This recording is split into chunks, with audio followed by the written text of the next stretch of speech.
Si vous êtes dans l'incapacité de travailler à cause d'une maladie ou d'un accident, vous êtes protégé par la sécurité sociale. Vous recevrez une indemnité correspondant à environ 50% de votre salaire avec une limite de 1 500 € par mois, ce qui fait 52 € par jour. Il y a quelques conditions à respecter pour pouvoir recevoir les indemnités, comme le fait d'avoir travaillé minimum 150 heures lors des 3 derniers mois.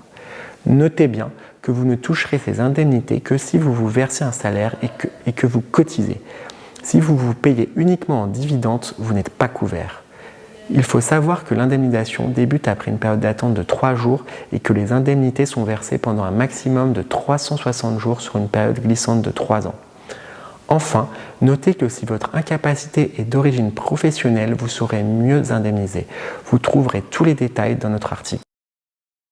En tant qu'indépendant assimilé salarié, si vous avez une maladie ou un accident non professionnel entraînant une invalidité, vous êtes protégé par la sécurité sociale qui prévoit le versement d'une rente. Pour pouvoir bénéficier de cette rente, votre taux d'invalidité doit être d'au moins 66% et vous devez être affilié à la sécurité sociale depuis au moins 12 mois. Il y a aussi des conditions de revenus et de temps de travail. Le montant de la rente dépend de votre niveau d'invalidité et de votre salaire moyen des 10 dernières années. Si vous êtes invalide à 66%, vous toucherez 30% de votre salaire moyen avec un maximum de 1 100 € par mois.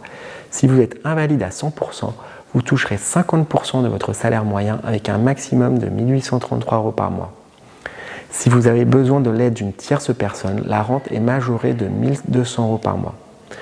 Notez que si votre invalidité est liée à une cause professionnelle, par exemple si vous subissez un accident en allant au travail, alors vous recevrez une rente plus importante et serez couvert même si votre taux d'invalidité est inférieur à 10%. En cas de décès avant la retraite, la sécurité sociale versera à votre famille un capital de 3 800 € plus 2 200 € par enfant de moins de 16 ans. En tant qu'indépendant assimilé salarié, à partir du moment où vous vous versez un salaire, vous pouvez prendre une prévoyance pour vous protéger.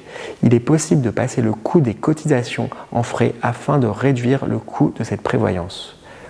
Une prévoyance contient des garanties incapacité, invalidité et décès, ce qui permet de vous protéger pour tous les types d'aléas. Par ailleurs, n'oubliez pas que si vous avez des salariés cadres ou si votre convention collective l'exige, vous êtes dans l'obligation de protéger vos salariés avec une prévoyance d'entreprise. Sachez que Gus est un courtier spécialiste de l'assurance prévoyance qui sélectionne les meilleurs contrats du marché. N'hésitez pas à faire une demande de devis sur notre site.